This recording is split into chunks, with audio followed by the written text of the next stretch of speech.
It's laughable that you would, or anyone would describe Davos as protecting liberal democracy.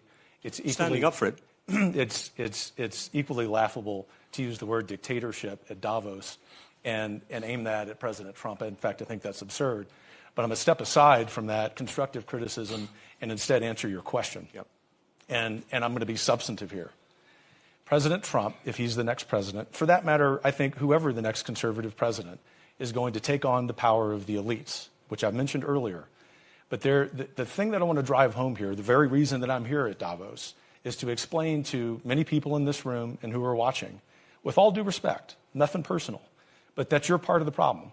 Political elites tell the average people on 3 or 4 or 5 issues that the reality is X, when in fact reality is Y. Take immigration. Elites tell us that open borders and even illegal immigration are okay. The average person tells us in the United States that both rob them of the American way of life. They're right. President Trump will take that on behalf of the average American. Elites also tell us that public safety isn't a problem in big American cities. Just travel to New York or Washington or Dallas, Texas. The average person will tell you that the lack of public safety damages not just the American way of life, but their life. President Trump will take that on. Thirdly, I guess the favorite at the World Economic Forum is climate change. Elites tell us that we have this existential crisis with so-called climate change, so much so that climate alarmism is probably the greatest cause for mental health crisis in the world. The solutions, the average person know, based on climate change, are far worse and more harmful and cost more human lives, especially in Europe during the time that you need heating, than do the problem and the problems themselves. Fourth, 2 more here, Robin. Okay. The fourth, China.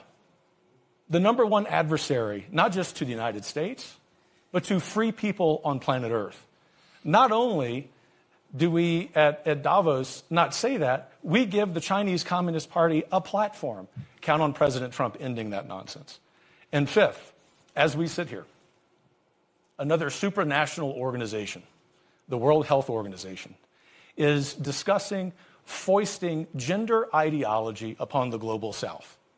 These are practices that are under review, if not being rejected, by countries in Northern Europe.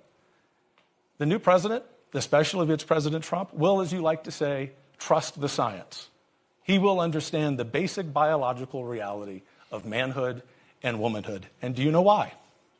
Not because of retribution, not because he's a dictator, but because he has the power of the American people behind him. And it's connected to Senator Portman's excellent point that in addition to needing a vigorous executive, we look forward to having the popular will inform both the House and Senate in 2025 to pass laws on all of those issues and many others. Ultimately, Robin, I think President Trump, if in fact he wins a second term, is going to be inspired by the wise words of Javier Milei, who said that he was in power not to guide sheep, but to awaken lions. That's what the average American and the average free person on planet Earth wants out of leaders.